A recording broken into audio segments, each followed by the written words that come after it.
Okay, so picture this, right?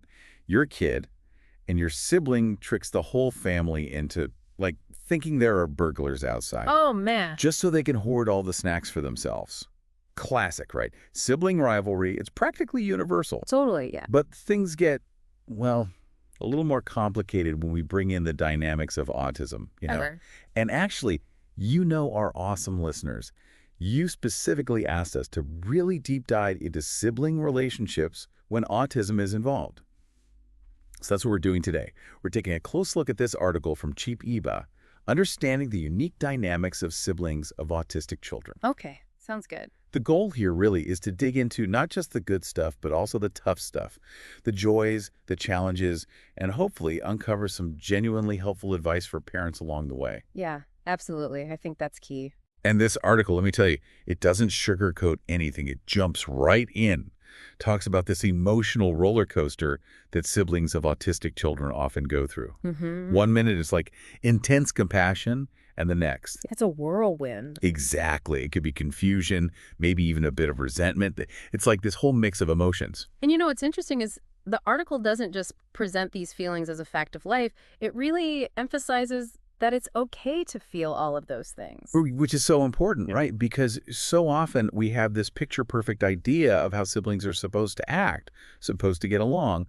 But real life, it's messy. Absolutely. It's so much more complicated than that, especially when you add in the unique challenges of growing up with a sibling on the autism spectrum. And that's what I appreciate about this article. It's like, Yeah. they get it.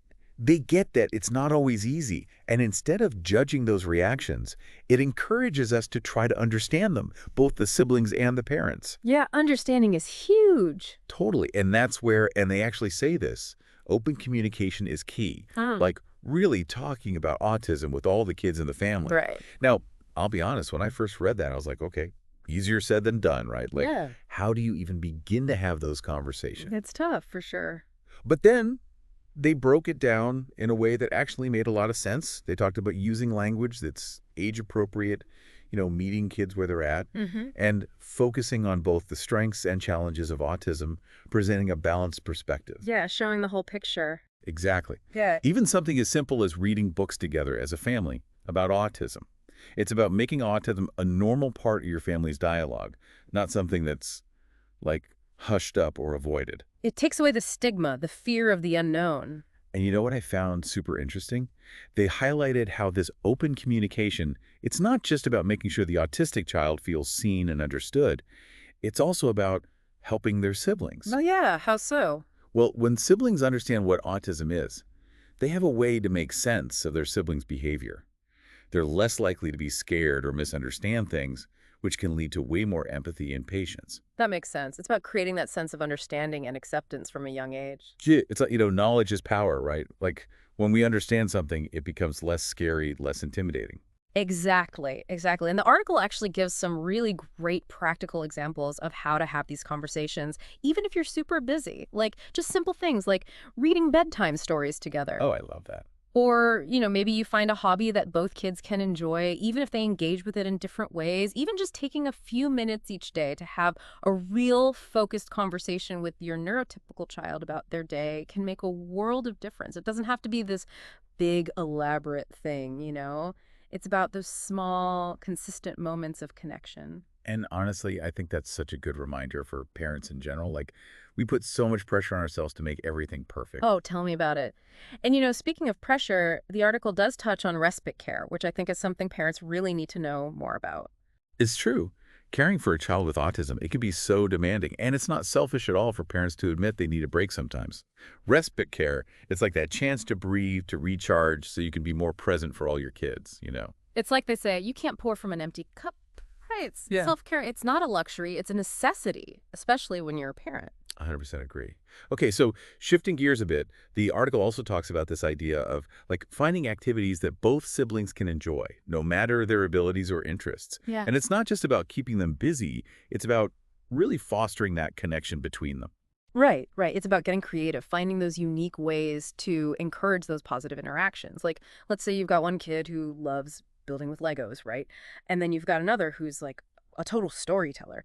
What if they teamed up to create this whole Lego world together, complete with characters and stories and all that?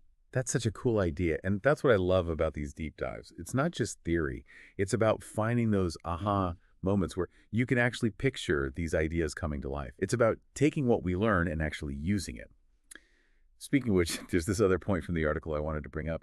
It's about setting rules and responsibilities within the family, which can be tricky, especially when you're dealing with different needs and abilities. They use this phrase that I thought was so insightful: fairness, not equality. And it's such a crucial distinction, right? You can't treat all kids exactly the same. It's impossible, and honestly, it's not even fair to try. Every child is an individual. They have their own strengths, their own challenges. And it's not about pretending those differences don't exist.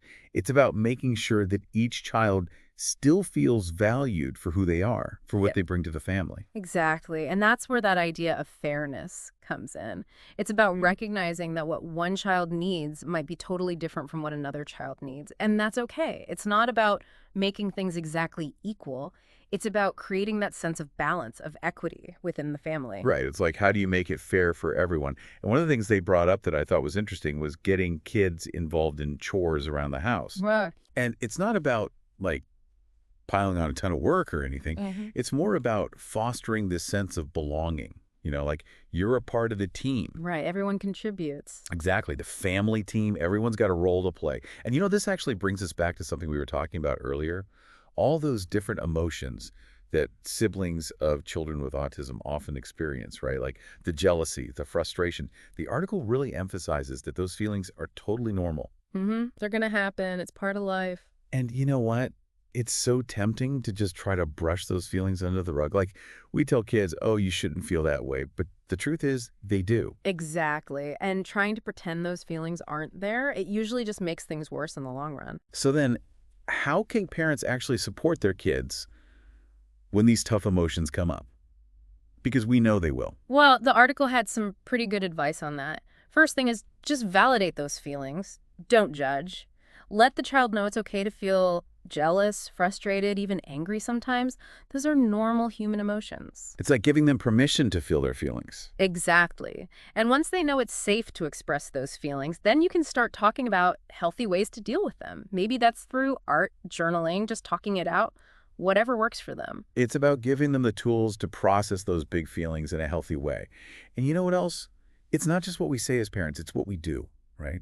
Like we're always bottling up our own emotions, pretending we never get stressed or overwhelmed.